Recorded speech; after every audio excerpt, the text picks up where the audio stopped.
Hello guys, good morning guys. For this video, ipapakita ko lang sa inyo a day in my life. Sure, a day in my life. Eme lang guys, pakita ko lang karaniwang ginagawa ng mga tao every morning.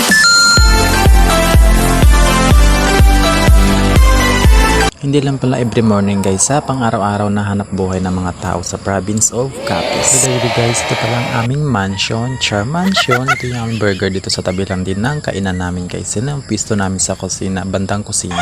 Tara guys, samahan nyo ako. Kaluko yung manok ko nakisabay, wala talagang pakisama. Paano guys, nakulong namin sa ilalim ng bahay kasi pupunta sa palayan sa baba. So ito na nga guys, ang daanan papuntang highway kasi yung kanilang jowa guys, ay ipapasok pa yan siya sa bahay nila. Tapos kung mapapansin nyo guys, ang halos nakatanim sa gilid nila guys, palayan tapos tubuhan guys.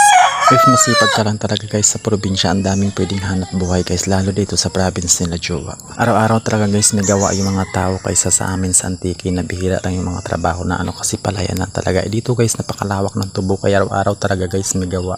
Kaya masanay pagka province kay 4 to 5 AM guys gising ng mga tao. Kung gigising ka ng 7 to 8 pagising mo guys, wala ng mga tao sa bahay na. Sa gabi naman guys 6 to 7 na guys, wala na talaga mga tao, tulog na talaga. 7 PM guys may rinig mo lang ay tunog ng mga ibon at mga gunig-guni ng mga hayop sa paligid guys. As in talaga, kung hanap mo talaga ng lugar as in tahimik guys, probinsya talaga makikita yung guys. So balik tayo sa usapang pagod ng mga tao. Mga tao syempre guys, pagod din sila, buong araw sila na sa trabaho. Kapabata o matanda man yun guys, ang sisipag talaga. At pag kami sarili ka naman tanim na buko guys or mga puno, pwede kayo magkupras guys at pwede gumawa ng oil para maibenta guys. As in daming pwedeng hanap buhay sa province guys. Sorry guys, nakulong ako sa video ko. Ito na nabidyohan ko yung aming alagang si Vanny guys, na short ako sa video. So yun lang guys, bye bye. Yan ang a day of my life guys, bye bye. See you to my next video.